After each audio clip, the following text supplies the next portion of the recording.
Bismillahirrahmanirrahim. Assalamualaikum warahmatullahi wabarakatuh. Innal hamdalillah nahmaduhu wa nasta'inuhu wa nastaghfiruh wa na'udzu billahi min shururi anfusina wa min sayyiati a'malina. May yahdihillahu fala mudilla lahu wa may yudlil fala hadiya lahu. Asyhadu an la ilaha illallah wahdahu la syarika lahu wa asyhadu anna Muhammadan abduhu wa rasuluh. Allahumma salli wa sallim ala Muhammad wa ala alihi wa ashabihi wa man tabi'ahum bi ihsan ila yaumiddin. Amma ba'd. Rabbi shrah li sadri wa yassir li amri wahlul 'uqdatam min lisani yafqahu qawli. Puji dan syukur kita panjatkan kepada Allah Subhanahu wa taala yang masih memberikan kesempatan kepada kita sampai pagi hari ini.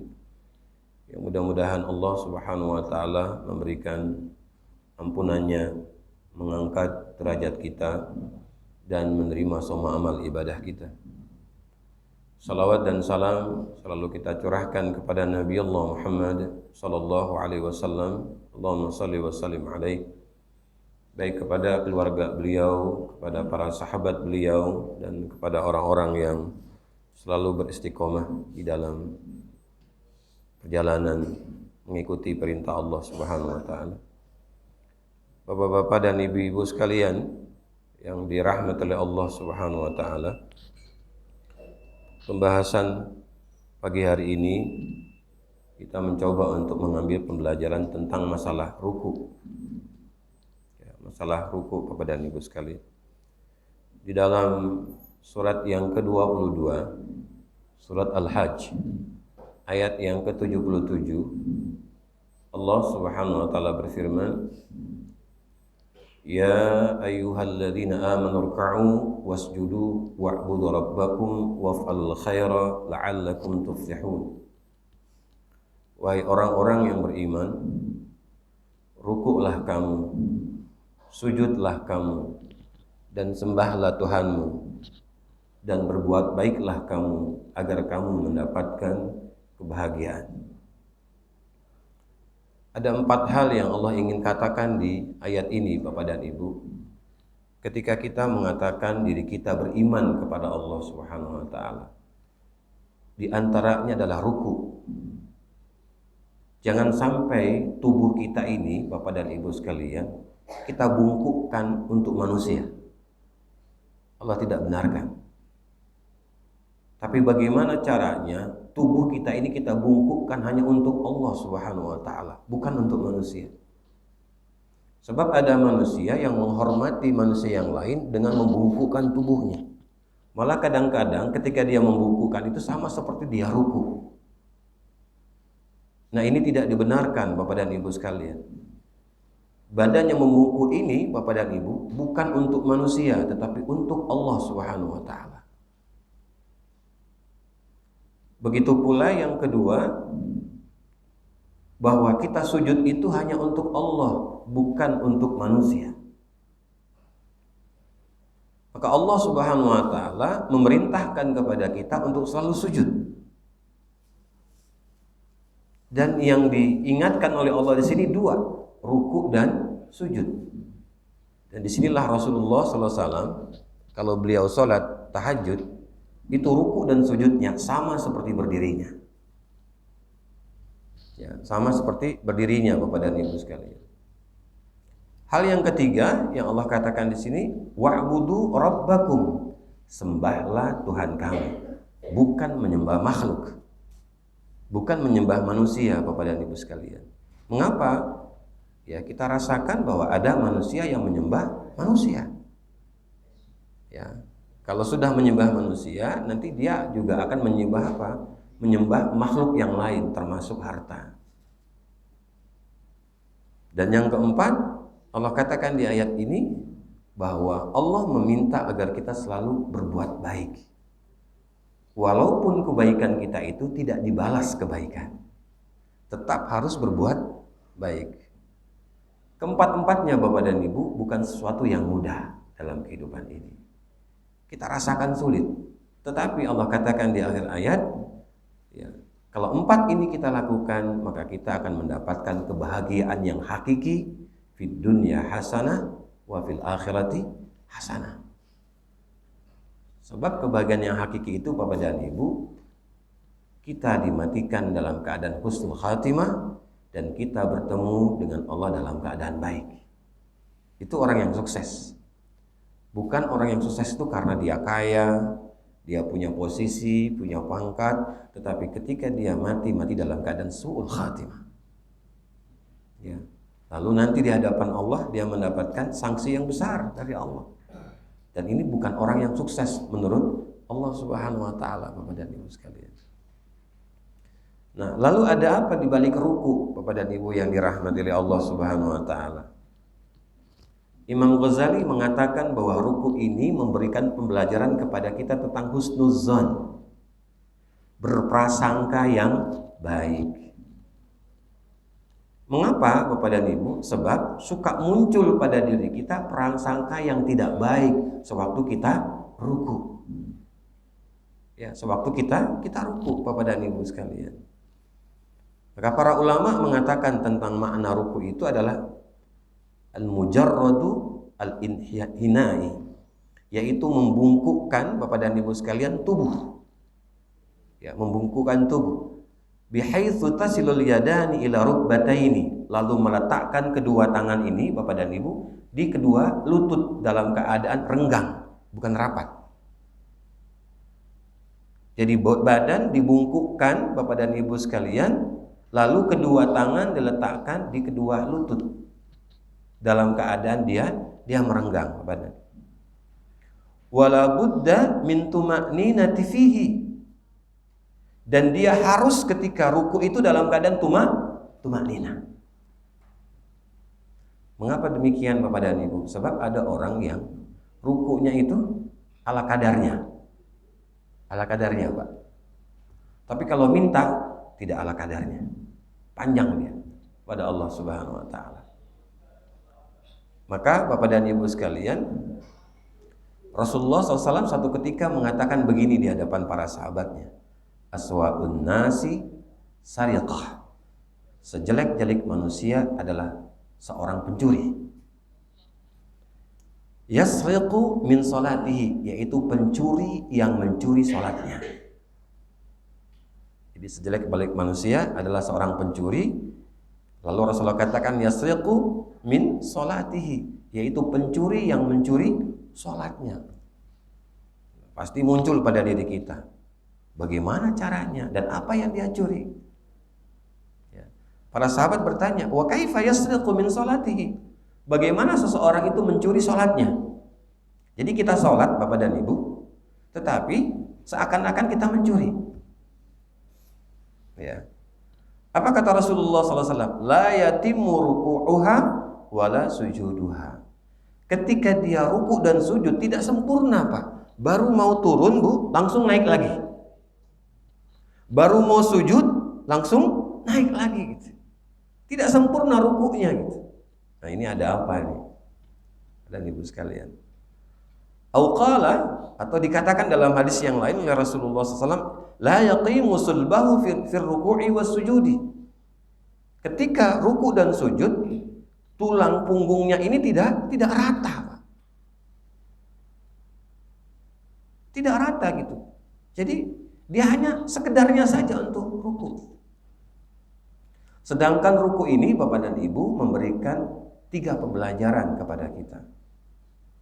Apa pembelajaran dari ruku ini Bapak dan Ibu? Sebab tidak ada satupun pergerakan yang kita lakukan di waktu sholat itu yang tidak terlepas daripada pembelajaran. Nah, salah satu dari pembelajaran ruku ini Bapak dan Ibu, semisalnya adalah berbicara tentang tajdidu az-zikr, yaitu memperbaiki daya ingat kita kepada Allah Subhanahu wa taala. Apa itu? Ketika kita akan ruku Bapak dan Ibu, kita akan mengangkat kedua tangan kita dan kita akan mengatakan Allahu Akbar.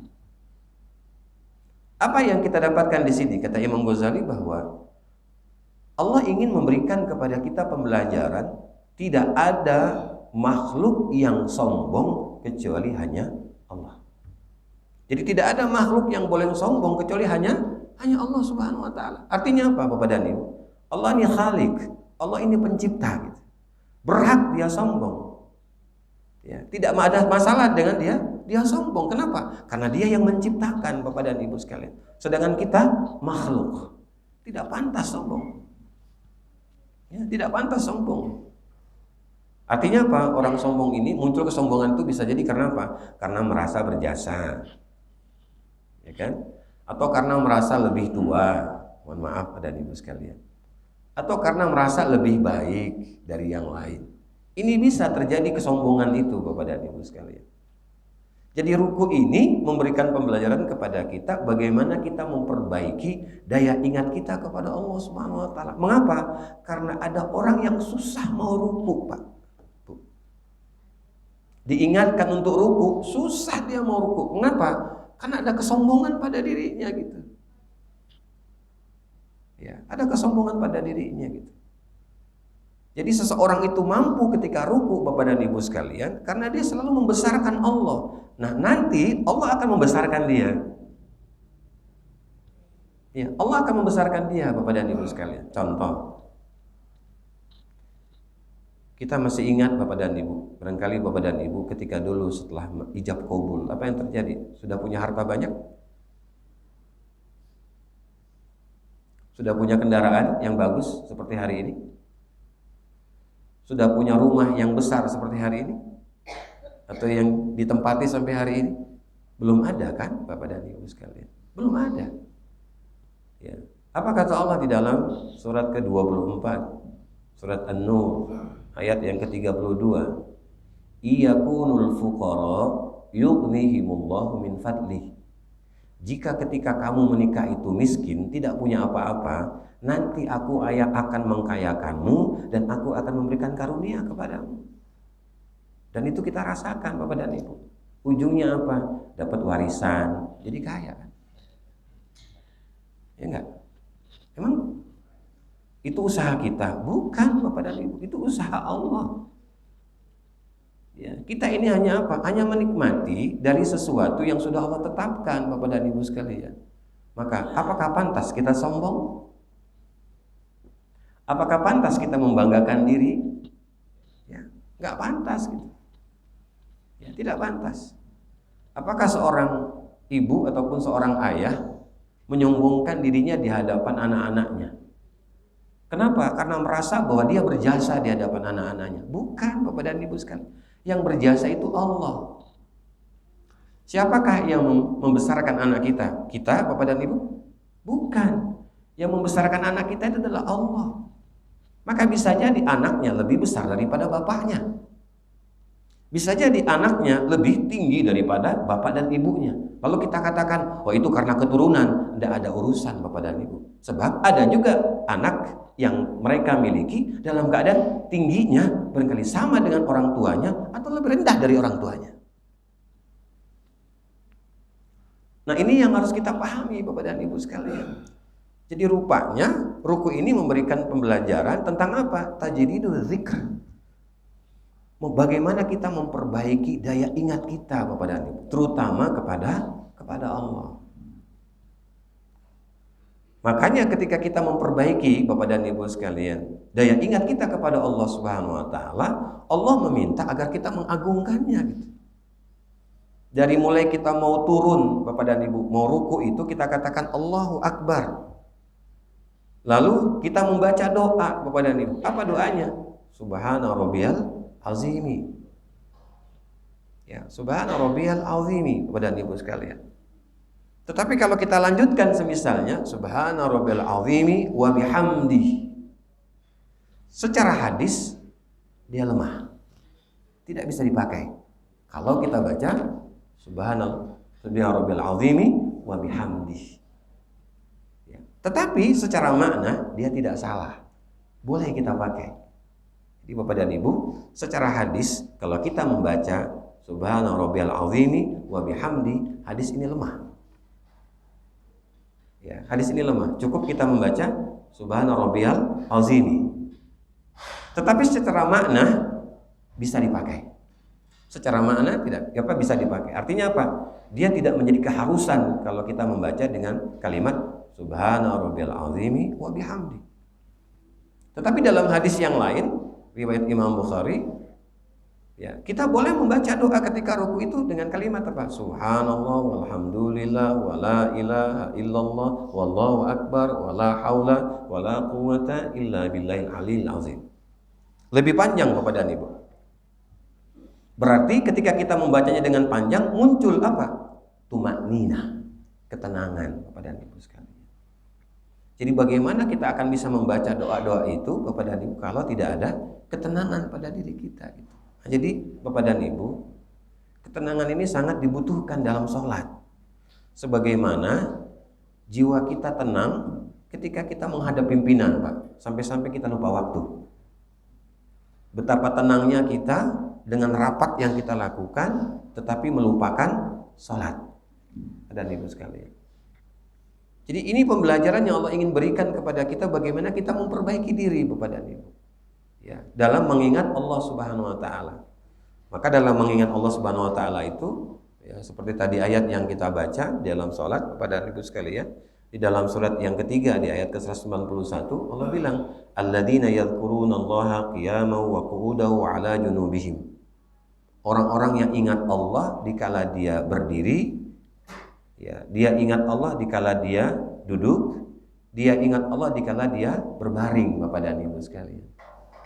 Jadi selalu kita ingat Allah Subhanahu wa taala. Nah, ini yang mau diajarkan oleh Allah kepada kita tentang ruku Bapak dan Ibu. Jadi kayak apapun kita di dalam kita menghadapi dunia ini, tetap kita diminta oleh Allah untuk mengagungkannya gitu. Sebab sedikit saja ketika kita melakukan pergerakan dalam hidup kita, kita lupa Allah Subhanahu wa taala, maka akan muncul sifat kita manusia, Pak. Ya. Apa artinya Bapak dan Ibu? Allah itu memberikan dua potensi kepada kita. Potensi pertama, potensi nafsu. Sehingga dari nafsu ini Bapak dan Ibu, bisa jadi kita jadi orang jahat. Bisa jadi kita jadi orang yang ujub, bangga diri. Bisa jadi kita menjadi orang yang egois dalam hidup ini Bapak dan Ibu. Dan yang lainnya, fujur. Tetapi kita juga diberikan potensi yang kedua oleh Allah. Apa itu? Wa taqwaha, sifat baik. Maka kadang-kadang kita jadi orang baik, kadang-kadang kita jadi orang jahat. Ini masih mending Pak, seimbang. Ya, kenapa? Karena nanti ada yang jahat sekalian, tidak pernah baik. Kata kita Pak, tetapi bisa jadi di kemudian orang yang jahat ini jadi orang baik. Malah lebih baik daripada orang yang baik, Bapak dan Ibu sekalian. Maka kita tidak boleh menjudge, tidak boleh mengatakan bahwa orang jelek itu selalu jelek, tidak. Tapi barangkali dengan izin Allah di kemudian, orang jahat ini, yang tidak baik ini akan jadi orang baik. Mengapa?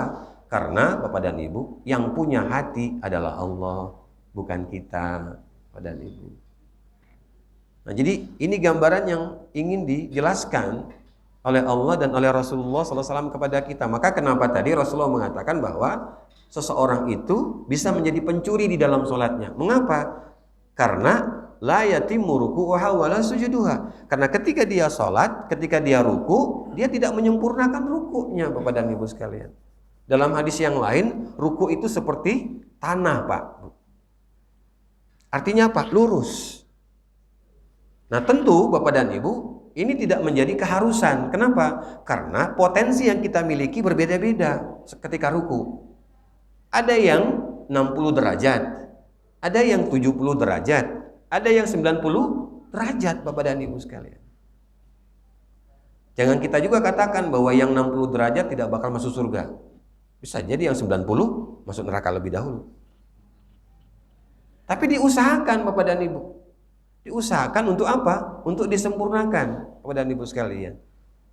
Ya, sehingga tidak ada alasan masalah umur Bapak dan Ibu. Bisa jadi ketika dia sudah berumur tua, tetap saja ketika dia ruku ini sejajar seperti tanah Bapak dan Ibu sekalian. Punggungnya itu.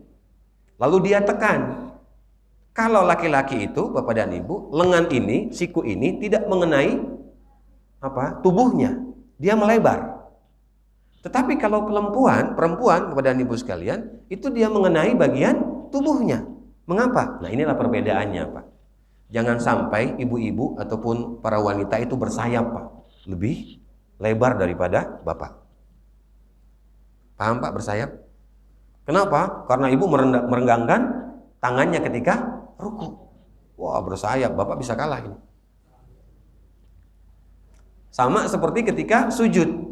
Kalau laki-laki itu ketika dia sujud dia merenggangkan. Tapi hati-hati juga dengan tetangga kanan kiri.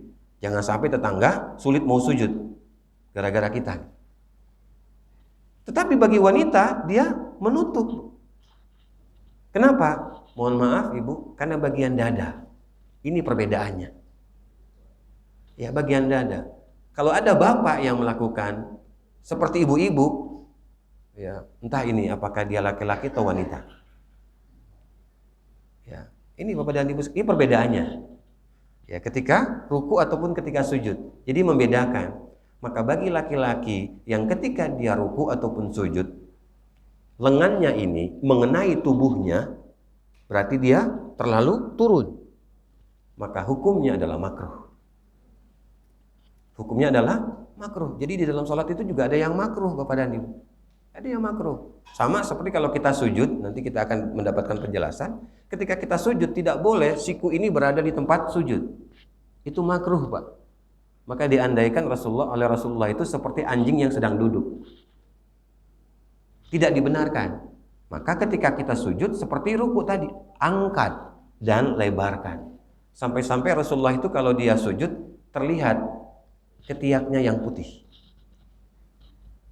Ya, terlihat ketiaknya yang putih. Tapi kenapa? Karena dia sendiri, Pak. Coba kalau berjamaah, nggak mungkin. Semuanya nanti kayak begini jadinya. Nah, ini mengganggu Bapak dan Ibu. Saling sikut nanti tentang masalah apa? Masalah kaplingan. Bikin kaplingan Bapak dan Ibu dalam sholat. Kalau dalam sholat bikin kaplingan, nanti di luar sholat juga sama kayak begitu ceritanya. Nggak jauh beda Bapak dan Ibu. Kenapa? Karena karakter sholat itu akan ada di luar sholat. Jadi apa yang kita lakukan di dalam sholat akan muncul pula di luar sholat kepada Ibu sekalian. Nah, jadi ini bagaimana kita memunculkan prasangka yang baik. Maka ketika kita ingin memunculkan prasangka yang baik kepada Allah, tidak dibenarkan kita menghentikan apa? Daya ingat kita kepada Allah. Terus kita lakukan Bapak dan Ibu sekalian. Ya, nanti Ibu keluar dari tempat ini, dari masjid ini, keluar dalam keadaan berzikir kepada Allah Bapak dan Ibu. Ya, jangan asyik dengan apa? Dengan HP-nya nanti. Totonya nabrak, masuk got misalnya. Kenapa? Asyik dengan HP-nya, Bapak dan Ibu sekalian. Bukan menyinggung ini, bukan. Ya, tapi kalau tersinggung nggak apa-apa. Gitu. Ya. Jadi Bapak dan Ibu sekalian, ini yang Allah ingin gambarkan kepada kita gitu. Daya ingat. Kenapa? Karena kita suka suuzon, Pak. Kadang-kadang imam pun disuuzonin ketika ruku. Ya lamunian kayaknya imam. Baca apalah dia nih kan? Kan Pak? Kadang-kadang malah ketika ruku itu semut yang kecil pun kelihatan, Pak. Ya, Bu. Asar kemarin di sini, Bapak dan Ibu sekalian, itu semut merah ada di sini, Pak. Sebelum sholat. Setelah sholat, kok nggak ada? Kan Ibu. Siapa entah yang sholat di sini di bagian sebelah kiri ini, Bapak dan Ibu, di dekat tiang ini. Itu semutnya banyak Bapak dan Ibu, merah lagi, bukan hitam. Kalau kita berpikir tentang semut merah, apa yang terjadi, Pak? Wah, kayaknya bakal digigit nih, nanti gatal. Belum apa-apa sudah berpikirnya yang enggak. Setelah sholat kita lihat, tuh enggak ada, satu pun semut tidak ada di situ. Ini kejadian kemarin. Tapi sayang barangkali yang sholat di situ enggak memperhatikan.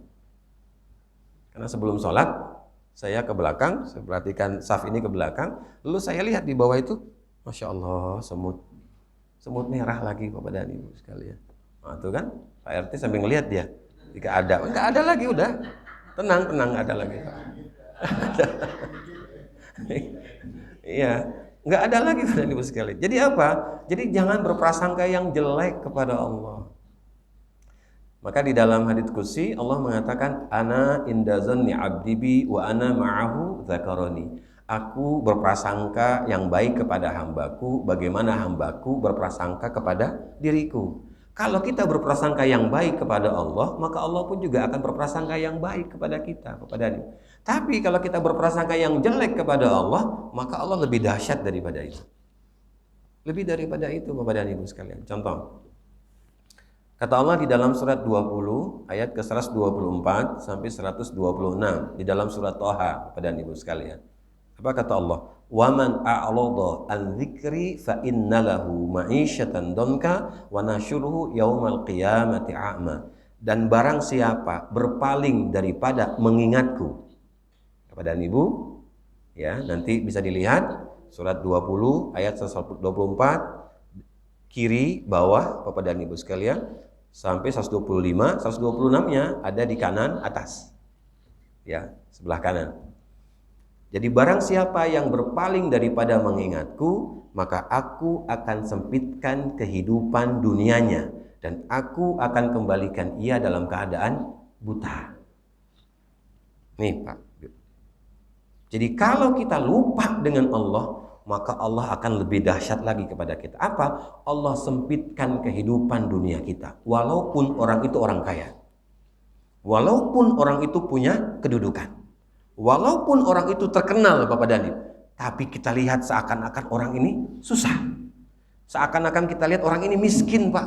Kenapa? Karena Allah tutup pintu ketenangan Bapak dan Ibu sekalian. Allah tutup pintu kebahagiaan pada diri seseorang Bapak dan Ibu sekalian. Jadi kita tidak punya kekuatan Bapak dan Ibu yang dirahmati oleh Allah Subhanahu wa taala. Karena kekuatan yang kita miliki ini semua dari Allah Bapak dan Ibu. Bukan karena kita. Pak, Ibu, ketika jasad itu ditinggalkan oleh ruhnya, bagaimana jasadnya? Kuat? Bagus? Sempurna? Tidak ada Pak, jelek. Ya, tapi bisa jadi menjadi baik, menjadi bagus. Kenapa? Karena bagusnya wajah dia itu hasil daripada amal ibadahnya. Wala tahsabanna alladziina qutilu fi sabilillah amwat bal ahya'u inda rabbihim yurzaqun. Di dalam surat Ali Imran ayat yang ke-169. Jangan sekali-kali kamu mengatakan orang yang meninggal di jalan Allah itu mati, tetapi mereka hidup dan mereka mendapatkan rezeki yang berlimpah dari Allah. Pak, Bu. Jadi kalau kita benar-benar melaksanakan ruku tadi, melaksanakan semua amal ibadah kita tadi itu karena Allah Subhanahu wa taala, lalu kita meninggal, maka kita disebut oleh Allah sebagai orang yang mati di jalannya. Kenapa? Karena ketika kita mengakhiri hidup kita mengatakan dengan kalimat la ilaha illallah. Man qala la ilaha illallah dakhalal jannah. Barang siapa yang mengatakan kalimat ini la ilaha illallah, maka dia akan masuk ke dalam surga Bapak dan Ibu. Nah, sebelum dia masuk, dia diberikan apa? Tanda-tanda oleh Allah, dan yang melihat tanda ini yang hidup. Apa itu? Wajahnya seperti tersenyum Bapak dan Ibu. Wajahnya itu bergembira Bapak dan Ibu sekalian. Wajahnya itu seakan-akan tidak menandakan dia mati Bapak dan Ibu. Ya. Tetapi apa kata Allah? Bal ahya'u inda rabbihim yurzaqun. Dia tuh hidup dan dia mendapatkan rezeki yang berlimpah. Farihina bima atahumullah min fadlih. Di ayat berikutnya dalam surat ketiga tadi 170 Allah katakan mereka mendapatkan kebahagiaan dan Allah memberikan karunia kepada mereka. Jadi bahagia Bapak dan Ibu. Wa yastabsyirun. Lalu mereka meminta kepada Allah. Orang yang meninggal ini Pak, Bu, yang meninggal jalan Allah ini, yang sudah diberikan rezeki yang berlimpah tadi, diberikan kegembiraan, diberikan karunia oleh Allah Subhanahu wa taala, meminta kepada Allah, ya Allah, berikan kami kesempatan untuk kembali ke dunia, memberitakan kepada saudara-saudara kami yang masih hidup. Maka bisa jadi Bapak dan Ibu, ada keluarga kita, orang tua kita atau saudara kita yang sudah meninggal dunia datang kepada kita dalam bentuk wajah yang berseri, lalu berpakaian yang putih, ingin memberitakan bahwa aku di sana dalam keadaan nyaman. Pak, ada permintaan itu, nggak sembarangan Pak. Cerita kita ini tidak sembarangan, ada di dalam Al-Quran ceritanya. Dia minta kepada Allah, ingin memberitakan bahwa aku di sana bahagia, aku tidak sakit, aku tidak susah. Diperlihatkan oleh Allah Subhanahu wa taala bahwa dia dalam keadaan bahagia, farihin. Wajahnya itu senang Bapak dan Ibu. Pakaiannya putih bersih. Tapi bagaimana kalau aslinya itu datang Pak Ibu mengetok pintu di pukul 12? Kira-kira bisa kita terima? Asli Pak, dengan pakaian apa? Kain kafan dia, ketok pintu. Assalamualaikum, assalamualaikum. Kita ngintip, hah? Kata kita kuntilanak. Tapi kok wajahnya wajah kita kenal. Nah, Allah tidak kasih yang itu Bapak dan Ibu. Allah hanya kasih apa? Mimpi. Jadi kalau Bapak barangkali Ibu itu kangen, dia akan datang. Tapi bisa jadi dia yang kangen kepada kita, lalu dia datang dengan izin Allah. Nah, nanti bisa dilihat surat ketiga ayat 169 sampai 171 di posisi bagian sebelah kiri, tengah ke bawah. Dan Ibu sekalian. Jadi ini gambarannya Allah kasih. Jadi tidak ada yang aneh Pak dalam hidup ini. Apa? Karena ada dalilnya, ada ayatnya. Yang penting kita tidak suuzon kepada Allah, Bapak dan Ibu sekalian. Contoh lagi. Di surat yang ketiga, di ayat ke-154, Bapak dan Ibu sekalian. Ada gambaran yang Allah ingin berikan kepada kita. Tsumma anzala 'alaikum min ba'dil ghammi amanatan wa 'asa yakhsha ta'ifatan minkum wa ta'ifatun qad ahammathum anfusuhum yazunnuna billahi ghairal haqqi dzannal jahiliyah. Kemudian kami menurunkan ketenangan kepada segolongan manusia sehingga ketenangan itu membuat mereka mengantuk setelah mereka melewati masa kesedihan, masa kesulitan, masa kepenatan. Apa gambarannya? Bahwa yang memberikan rasa kantuk kepada seorang manusia adalah Allah. Mengapa rasa kantuk itu muncul Bapak dan Ibu? Karena apa? Tadi al-gham, ada kesedihan, ada keletihan, ada kepenatan, dan yang lainnya. Jadi bukan karena kita. Ini kayaknya jam aku ngantuk, jadi mohon maaf ya, tidak terima tamu. Nggak juga, rupanya main HP 2 jam. Nggak ngantuk-ngantuk.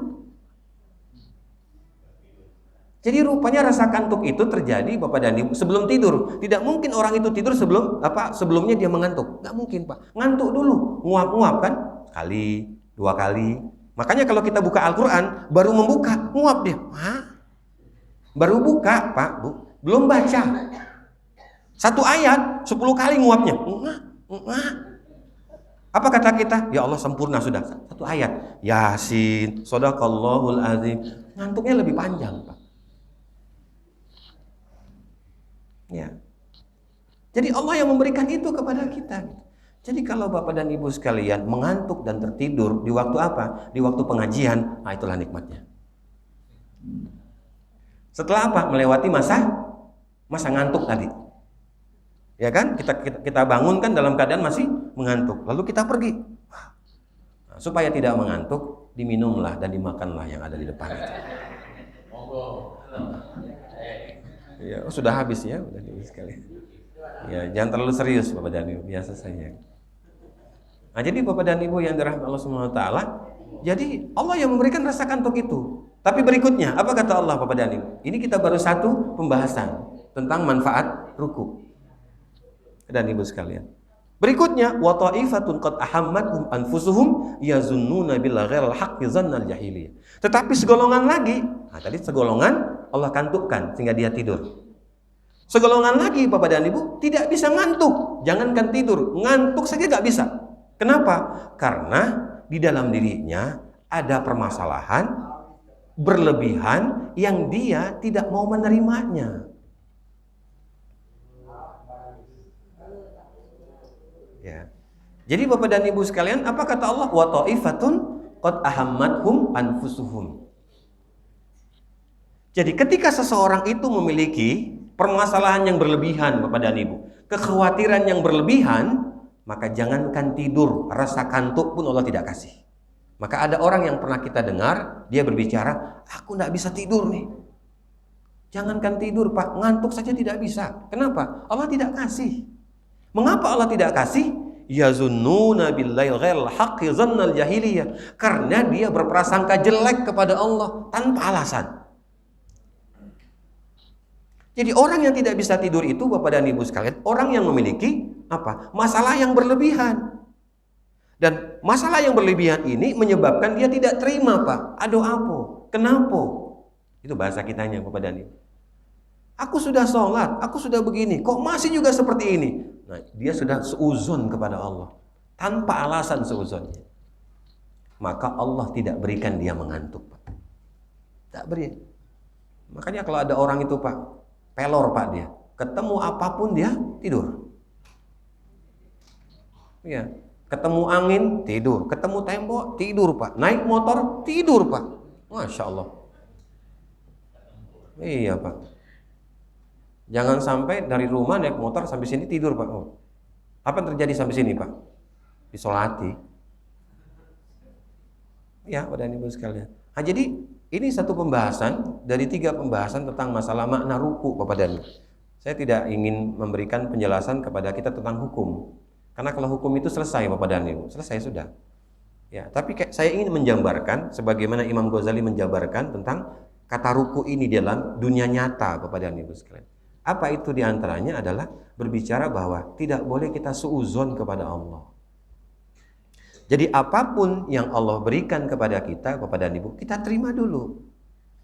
Maka tadi di dalam surat 20 ayat yang ke-124, 125-nya begini, Bapak dan Ibu. Qala rabbi lima hasyartani a'ma wa qad kuntu basira.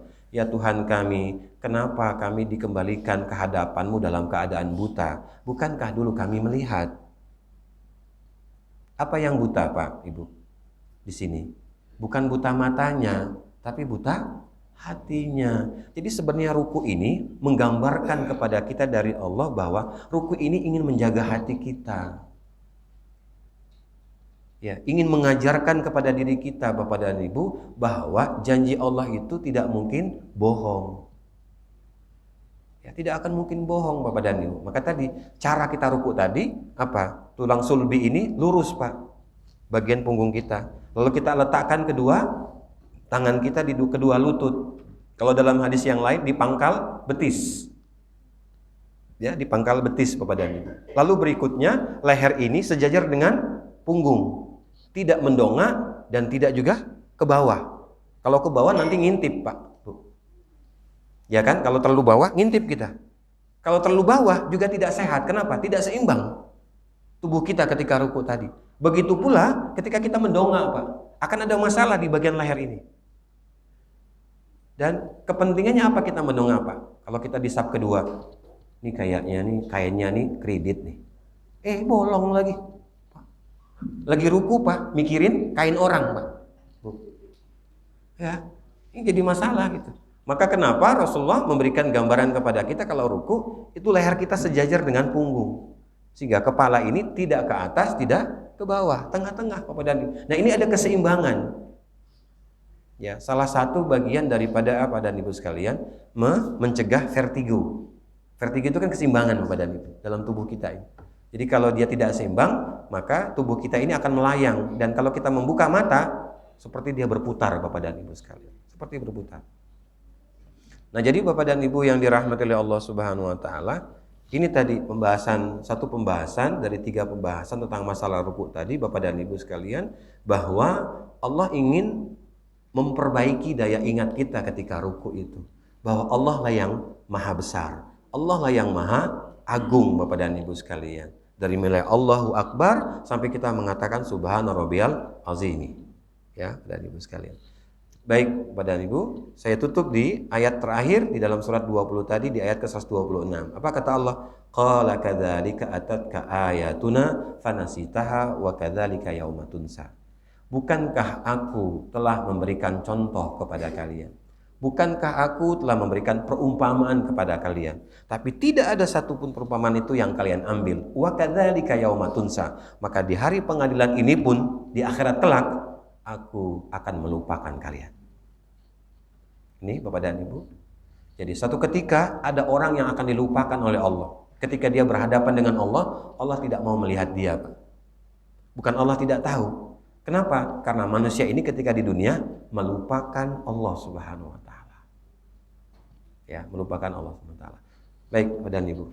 Ada masih waktu kita untuk tanya jawab. Kalau di antara Bapak dan Ibu ada yang mau bertanya, silakan.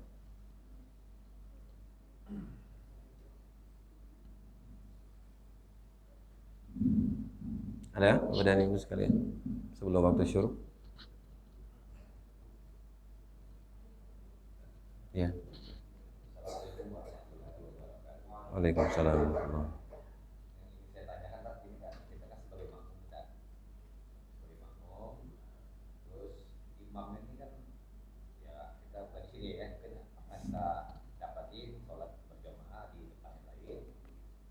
imam ini sering tepat, nah jawab itu tidak tahu kan. Kadang-kadang dengan kita rukuk yang tidak sempurna ataupun sujud yang tidak sempurna. Nah jadi gimana kan? Kadang-kadang kita masih subhana rabbil azim ini baru kejar dua imam itu sudah. Apa kita laksanakan sampai ketiganya atau gimana? Ya, Baik Bapak dan Ibu sekalian, Rasulullah mengatakan begini, al-imam liyu'tama bih. Fa idza kabbara fakabbiru wa idza raka'a farka'u wa idza sajada fasjudu wa idza qara'a fa'ansitu. Imam itu harus diikuti. Apabila dia ruku, apabila dia takbir, maka kita baru takbir. Apabila imam itu ruku, maka kita ruku. Apabila imam sujud, baru kita sujud. Apabila imam membaca, maka wajib diam. Ya, artinya kalau kita mendengar imam itu membaca, berarti di subuh, di maghrib, di isya, zuhur dan asar kita tidak mendengar imam membaca, maka kita punya kewajiban untuk membaca. Bapak dan Ibu sekalian. Sebab kalau imam membaca Al-Fatihah di subuh, maghrib, isya, itu Al-Fatihah kita sunnah, bukan wajib. Kenapa? Karena sudah dibatalkan oleh imam. Ya, jadi pendapat dari Imam Abu Hanifah, Imam Maliki, dan Imam Ahmad bin Hambal. Kalau Imam Syafi'i menganjurkan untuk dibaca, walaupun kita membaca Al-Fatihah, walaupun kita sudah mendengarkan imam membaca Al-Fatihah. Artinya dia tidak wajib, sebab kewajibannya sudah dibatalkan oleh imam di waktu subuh, maghrib, dan isya. Sedangkan zuhur dan asar tidak, Pak. Semua kita punya kewajiban untuk membacanya. Imam membaca, makmum juga membaca. Kita hanya mengikuti pergerakan imam di waktu dua sholat ini tadi. Dan Ibu sekalian. Nah jadi Bapak dan Ibu, kita lihat bahwa imam kita ini ya modelnya model cepat, Pak.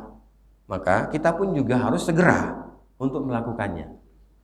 Yang kedua, doa dari rangkaian sholat itu bukan wajib, Pak, bukan rukun, dia sunnah. Tapi sangat disayangkan ketika gerakan tadi kita tidak membaca doa. Karena bisa jadi, Bapak dan Ibu sekalian, permintaan kita dikabulkan oleh Allah salah satunya apa? Di waktu sholat. Di waktu sholat, Bapak dan Ibu sekalian. Artinya, ketika kita mendapati imam ini, dia ruku, ya, dan kita lihat bahwa akan ada kesegeraan dalam melakukan ruku tadi, maka kita segera juga ruku dan baca semampunya, walaupun hanya satu, Subhana rabbil azimi. Tidak harus sampai 3, Pak. Karena batasan doa di waktu sholat itu satu. Banyaknya itu tidak terkira, Pak. Tidak terkira. Jadi kalau imam ini rukunya lama begitu, ya sudah perbanyak. Subhana rabbil azim, Subhana rabbil azim. Jangan sampai apa? Subhana rabbil azim, tapi lamonian.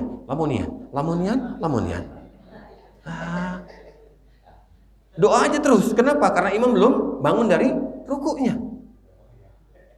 Ya. Kenapa? Karena ini terjadi kepada Huzaifah ibnul Yaman. Ketika Huzaifah ibnul Yaman ini mengikuti Rasulullah salat tahajud, Pak. Ya. Satu ketika Rasulullah salat tahajud, rakaat pertama 5 juz setengah. Al-Baqarah, Ali Imran, An-Nisa sampai 179, Pak. 5 juz setengah itu. Sampai Huzaifah ibnul Yaman ini merasa bahwa Rasulullah ini kalau sudah di ayat 100 ayat itu suaranya turun, Pak. Bakar ruku nih. Rupanya nggak ruku, terus sampai 5 juz setengah. Ketika ruku sama dengan berdirinya, Bapak dan Ibu, sama dengan berdirinya. Ketika sujud sama dengan berdirinya. Rakaat kedua 4 juz. Kira-kira berapa waktu yang dibutuhkan pada 2 rakaat ini? Maka Rasulullah itu kalau sholat tahajud tidak selalu 11. Tapi berdirinya yang lama. Kita enggak, Bapak dan Ibu. Cepat. Karena ini baca Al-Ikhlas, Al-Falaq, An-Nas, Al-Falaq, Al-Ikhlas, Al-Falaq, An-Nas. Itu aja 3, Pak. Bolak-balik, Bapak dan Ibu sekalian. Ya. Artinya apa? Tidak ada masalah Bapak dan Ibu membaca surat itu. Tapi kita lihat Bapak dan Ibu sekalian di sini, bagaimana Rasulullah menggambarkan kepada kita tumakninah. Itu sholat tahajud, Pak. Bagaimana dengan sholat wajibnya? Ya. Jadi kita ini sebenarnya mengikuti siapa, Pak? Ustadz, guru, buya, atau Rasulullah? Yang kita ikuti Rasulullah, Pak. Bukan manusia gitu. Kalau urusan dunia, kenapa kita tidak terburu-buru? Malah dipersiapkan semuanya. Tetapi kenapa urusan akhirat terburu-buru, Bapak dan Ibu sekalian? Ini ada apa? Berarti harus apa? Ada perbaikan apa? Dari sisi mengingat Allahnya Bapak dan Ibu sekalian. Tapi kita tidak pungkiri Bapak dan Ibu, akan kita dapati imam yang cepat. Ya kan? Kita juga tidak akan pungkiri kita akan mendapatkan imam yang lama, Pak. Ya, pernah saya katakan di mana? Di Nusa Indah. Ya kan, Pak? Kalau mau coba silakan Bapak dan Ibu. Kalau ada beliau, itu lamanya bukan main, Pak. Sholat zuhur itu bisa sampai 15-an menit. Ya, apalagi orang yang melaksanakan asar, Pak, pengen buru-buru, jangan harap deh, mendingan pindah ke masjid lain. Sampai-sampai jamaah itu kalau imam ini ke depan, Pak, istighfar. Astagfirullah, astagfirullah, astagfirullah. Ya, Bapak dan Ibu. Saya katakan begitu karena pernah merasakan gitu. Dan itu berulang kali. Ya, kalau ingin melatih kesabaran Bapak dan Ibu, cobalah latih di sana. Kalau dapat imamnya yang itu, insya Allah Bapak dan Ibu sekalian.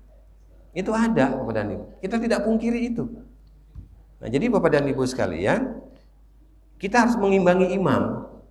Ya, kalau kita sudah dapat imam yang model kayak begitu, nggak usah protes, Pak. Kenapa? Memang sudah qadarullahnya kayak begitu. Jangan suuzon, Pak. Kenapa lah dia? Lah tadi Bapak disuruh jadi imam nggak mau, dorong-dorongan. Akhirnya yang dorong, Pak, orang yang ada masalah. Nah, jadi kalau sudah tidak ada, Pak, imamnya ke depan, Pak. Tapi yang paham. Makanya kenapa jadi imam itu ada syarat. Makmum tidak ada, Pak. Ada syaratnya. Ya, orang jadi imam itu berat, Pak, Ibu. Kenapa? Sebelum dia jadi imam, hafal, Pak, itu ayat. Ketika jadi imam, buyar semuanya. Ya kan, Pak? Hafal kita, Pak, Ibu. Hafal tuh sebelum sholat. Malah kita sering mengingatkan imam. Ketika jadi imam, buyar semua. Buyar. Sampai rakaat ini ketiga atau empat. Tiga, empat. Akhirnya apa? Dia ngeliat ke belakang. Kayaknya 3. Untung nggak ada spionnya, Pak. Ada spionnya, bagus lagi. Iya kan, Pak? Di sini ada spionnya, apa? Nih, dinding ini, Pak. Ada jam. Bisa ngelihat. Kayaknya bangun nih. Nggak ada yang subhanallah. Aman kalau gitu, Pak. Ini terjadi, Pak. Ini terjadi, Bapak dan Ibu sekalian. Jadi tadi, karena prasangka itu, Bapak dan Ibu. Jadi sudah, terima aja bahwa imam kita cepat. Besok-besok jangan dia lagi. Karena kita sudah tahu, Bapak dan Ibu sekalian. Itu kan tadi karena kita tidak tahu. Tapi tadi yang namanya qadarullah. Innama tu'aduna la'at wa ma antum bimu'jizin. Di dalam surat yang ke-6 ayat ke-134. Sesungguhnya janji Allah itu pasti datang. Apabila datang, tidak akan mungkin kalian bisa tolak. Bisa kita tolak, Pak? Kita bilang, berhenti sholat. Kenapa? Ini cepat nian. Batal, Pak. Dosa. Ya, sempat kejadian waktu tahun 2007, Pak. Kami sholat di Sengeti, di sebuah masjid. Sholat maghrib, Bapak dan Ibu sekalian. Jadi ketika sholat maghrib, imam di depan ini salah baca Al-Fatihah. Sampai 3 kali. Dari belakang bilang, batal. Batal, Pak. Batal itu. Berhenti semua akhirnya. Berhenti. Akhirnya apa? Diulangi lagi. Batal lagi, Pak. Kenapa? Ada masalah dengan Al-Fatihah. Kata yang di belakang pokoknya tidak sah. Akhirnya apa? Dia ke depan, Pak. Udah, aku jadi imam. Jadi imam, Bapak dan Ibu sekalian. Dia membaca Al-Fatihah sampai waladhdallin. Semua amin. Dia berbalik ke belakang. Kayak begini baca Al-Fatihah itu. Kita yang di belakang, Pak, sudah semangat ini kan. Jadi apa? Ya Allah, kayak gini amat sholat kita. Itu 2007, Pak. Saya rasakan itu di Sengeti. Masya Allah, saya bilang. Ada juga cerita saya bilang gitu dapat. Nggak pernah saya dapat, Pak. Baru di sini, Pak. Saya masuk 2006, 2007 saya dapat karena pulang dari WKS pada Ibu sekalian. Akhirnya mendapati waktu maghrib di situ, Pak. Sampai 3 kali, Pak, kayak begitu. Yang 1 kali ini yang terakhir, ini yang kita nggak enak, Pak. Kenapa? Dia bilang kayak beginilah baca Al-Fatihah itu. Jadi kita pikir dia akan lanjut, Pak. Akan lanjut, rupanya enggak, hanya mencontohkan. Setelah itu dia mundur, Pak, disuruh yang lain jadi imam. Astagfirullahaladzim. Ya, Bapak dan Ibu. Tapi kita tidak bisa menolak, kenapa? Karena memang itu sudah Allah atur. Dan kesalahan itu bukan pada Allah, kesalahan itu pada kita. Ma asabaka min hasanatin faminallah wa ma asabaka min sayyi'atin famin nafsik. Di dalam surat keempat ayat 79, surat An-Nisa 79, posisi bagian sebelah kiri baris ke-15. Apa kata Allah? Tidak ada kebaikan yang datang kepada kalian kecuali dariku, dan tidak ada kejelekan yang terjadi pada kalian itu karena diri kalian sendiri. Jadi kalau jelek itu kita, Pak. Kalau bagus itu Allah. Jadi tidak pernah Allah memberikan yang jelek, Pak. Tidak pernah. Selalu memberikan yang baik. Apa? Karet, Pak. Hasil karet apa? Wangi atau bau, Pak? Baunya. Tetapi ketika dijual, hasilnya apa? Wangi. Dikasih wangi tapi lupa bayar zakatnya. Nah, berapa bayar zakat, Pak? Karet? 2,5% atau 5%? 5%, Pak, minimal. Kebun. Bukan 2,5%. 5 sampai 10. 5 kalau dia dipelihara, tidak dipelihara 10%. Itu bedanya, Pak. Nah, ini wangi, Pak. Tadi karetnya, baunya, busuknya bukan main, tapi hasilnya wangi, Bapak dan Ibu. Jadi ikuti imam itu. Terpaksa kita ikut. Kenapa? Ya apa boleh buatlah. Tapi besok-besok enggak. Karena kita tahu kalau dia yang jadi imam, repot kita dibuatnya, Pak, Ibu. Jadi ini pembelajaran yang Allah kasih. Tapi sekali lagi, ketika itu terjadi, segera ingat Allah. Segera ingat Allah, Bapak dan Ibu sekalian. Jangan dikembalikan ke kita, Bapak dan Ibu. Kalau dikembalikan kepada diri kita pribadi, apa yang terjadi? Emosi kita. Setelah sholat, kita ceramahin, kita marahi dia. Tidak bisa, Pak, Ibu. Ada cara untuk mengingatkannya. Ada cara untuk memberikan pembelajaran kepada mereka tadi yang dalam keadaan sholatnya terburu-buru, Bapak dan Ibu. Jadi kalau sholat itu jangan terburu-buru, Bapak dan Ibu. Orang kita makan saja kalau terburu-buru keselak, Pak. Bisa jadi orang itu meninggal karena keselak, karena terburu-buru, Bapak dan Ibu sekalian. Nah, tenang kita, Pak, menikmati, Bapak dan Ibu. Kenapa? Karena kita sedang berhadapan dengan Allah, dan kita ingat, Bapak dan Ibu, bahwa sholat itu ketika dikerjakan oleh seseorang tidak ada batasan antara dirinya dengan Allah. Tidak ada batasan, Pak. Jadi sholat itu tidak ada batasan kita dengan Allah. Mintalah kepada Allah, Bapak dan Ibu sekalian. Maka yang dibutuhkan adalah ketenangan. Baik, Bapak dan Ibu, waktu kita sudah masuk waktu syuruk. Mudah-mudahan di waktu mendatang kita bisa dipertemukan kembali oleh Allah Subhanahu wa taala, dan mudah-mudahan apa yang kita pelajari di pagi hari ini bisa kita laksanakan dengan izin Allah dalam kehidupan kita sehari-hari, dan mudah-mudahan Allah Subhanahu wa taala selalu memberikan inayah, taufiknya dan rahmatnya kepada kita di dalam kita melaksanakan segala apa yang Allah perintahkan kepada kita.